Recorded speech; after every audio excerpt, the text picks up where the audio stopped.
Carson, ESPN had this nugget that you were the third quarterback in the last 10 years to have 4 touchdowns and complete more than 85% of your passes against the opponents. What do you think is the key to handling the blitz, and what has made your success with that package coming at you so successful? First and foremost, obviously the offensive line picking up the blitz helps me big time. And then not only that, but then center, Cedric, and then my study of film and seeing what defenses are going to try to do when they do blitz us, making the right ID as far as Mike points and changing protections and all that stuff. So having Cedric there to help me with that, and then also just studying film, and then obviously the execution of it, picking up the blitz. But obviously that's a huge credit to our offensive line. Just to follow up on that really quick, it sounds like you and Cedric are watching film together. How often does that happen? And secondarily, what would you say is the biggest key in your preparation to being as accurate as you have been this year? As far as like Cedric, and I know the whole offensive line watches a lot of film together. Most of the time I watch a lot of film by myself, but there's a lot of communication that goes back and forth between me and him. And obviously in practice, coaches prepare us well as far as scout team looks and that sort of thing. Then as far as actually goes, I think that's just the chemistry thing. As we continue to play and I continue to understand certain guys and the way that they run certain routes, I think that's kind of goes to say the whole accuracy thing. Carson, Coach mentioned a while ago that he thinks that one of the reasons he was to handle the pressure of being the quarterback is your baseball background. Can you think of maybe any examples of playing baseball, being on the mound, where the pressure you dealt with there kind of has helped you? Yeah, for sure. Right now? I mean, I definitely could say that's part of it. I think I've been through a lot of things in my life that have, helped me to the point where I can handle pressure. But definitely being a pitcher, playing baseball, I mean, you're the only guy that's really doing anything when you're up there pitching. Baseball is a little bit more boring of a sport, but when you're sitting there pitching, you're the guy, so all the weight is kind of on you to sit there and execute, whether you're throwing 80, 90, 100 pitches a game. I'll definitely say that could accredit to the way that I handle pressure. Carson, when you look back to UT Martin to where you are now, where do you feel like you've improved the most?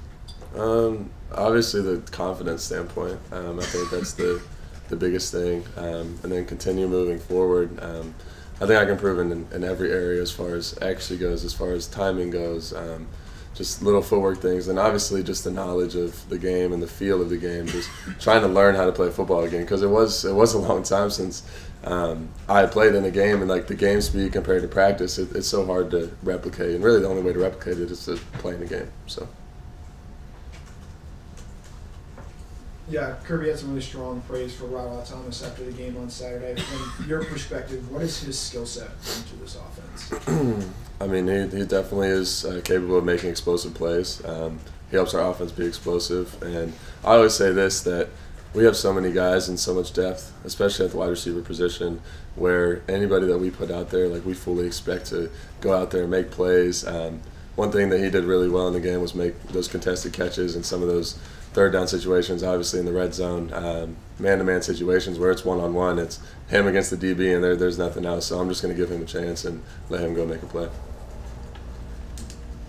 You've talked about it, been asked about it a lot, just Brock's unique skill set and all that stuff. But from a strategic standpoint, how much of an impact does it make him just being out there? Because I noticed I think he played every play you played, maybe with the exception of one. Just what does he mean to the overall offense in terms of the attention that he attracts from defenses? Well, yeah, he definitely attracts a lot of attention, or I would assume. Obviously, I'm not sitting in there with the opposing defensive coordinator seeing what he's saying about our offense, but I would assume that a lot of defensive coordinators have game plans to try to contain him. But he's Brock Bowers. He's going to make plays. He's going to show up every single Saturday. But even just having him out there, the distraction that he kind of makes for all the other guys to step up and make plays is definitely a huge part, I think. Yeah, Carson, we hear a lot about standard and expectations around here. I'm curious, what did you expect to play this well coming into the season? I don't think that. Obviously I have standards for myself and I have goals for myself, but as far as expectations go, I feel like every single game that I go out there, I just try to be myself. I don't expect to go throw for X amount of yards or X amount of completions. Like it's never about the numbers, obviously. And I said this on Saturday, but like really at the end of the day, it's about winning. Especially at the quarterback position, I think that's a huge column that you put on the quarterback is the win column. How many wins they have, how many losses they have. But ultimately, I think our team at the end of the day just matters if we get out with the win.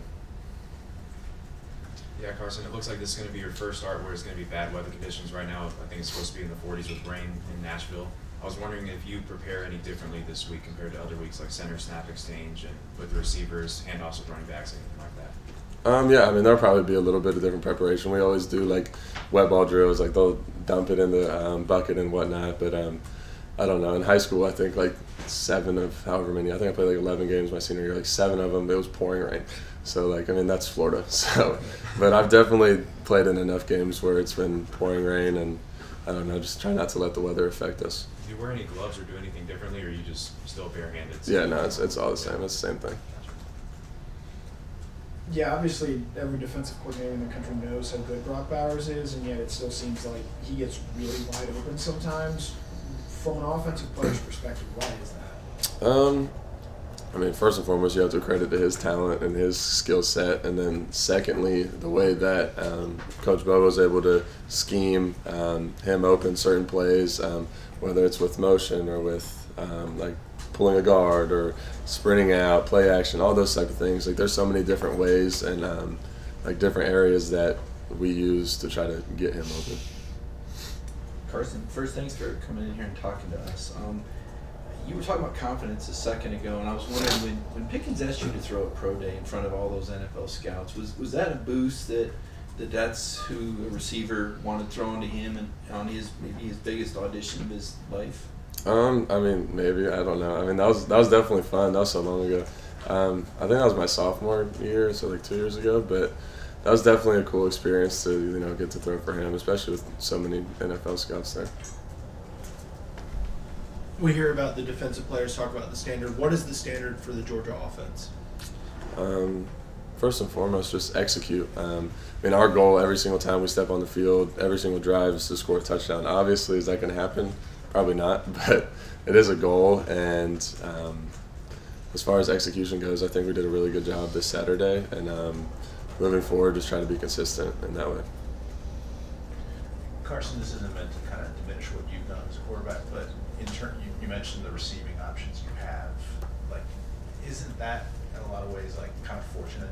I mean, there's been key receiver injuries around here the last few years. Right now, you've got everybody. They hit the portal hard to get Dominic and Rara. I mean, in a lot of ways, do you feel like you're kind of blessed? Oh yeah, 100%. I mean, the whole entire offense we have. I mean, as far as our offensive line, tight ends, wide receivers, running backs, the defense that we have, how we're able to execute on special teams with good ball position and things like that. I mean, football is a team game. It's not about me.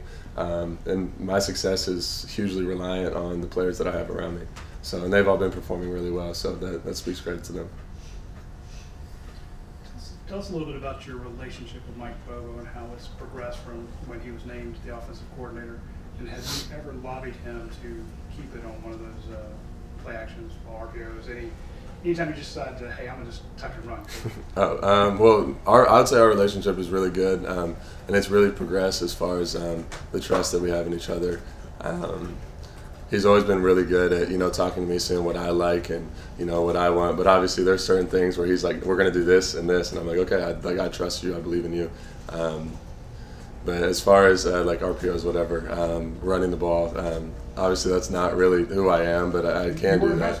I can do it every now and then. But it's really just what the defense gives us. And most of the time they're not like making me pull the read. So. Got time for 2 more questions.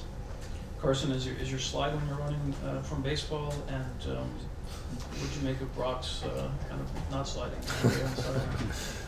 Yeah, well, I mean, obviously I learned how to slide playing baseball, so I do know how to do that, and I try not to get hit as much as possible, preserve the body, but I was making fun of Brock after that play when he came to the sidelines. He kind of got whacked. He did a little flip. I was like, you need to make a decision: either slide or go out of bounds, or lower your shoulder. Like if you're gonna get hit, lower your shoulder, like run him over. So that was definitely funny to see. Carson, Was there any lessons learned playing with so many different quarterbacks here? I mean, just going back to your freshman year, I think Dwan Mathis, JT, Jamie Newman for a while. That's in. What do you learn when you're around all those different quarterbacks, and how do you think that can maybe, I don't know, shape, but contributed to your development here in Georgia?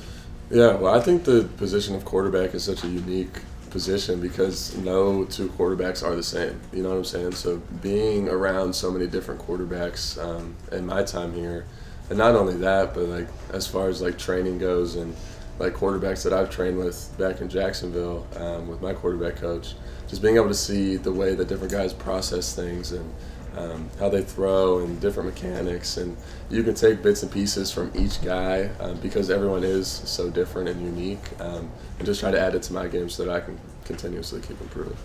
All right, thank you, Carson. Thanks, Carson.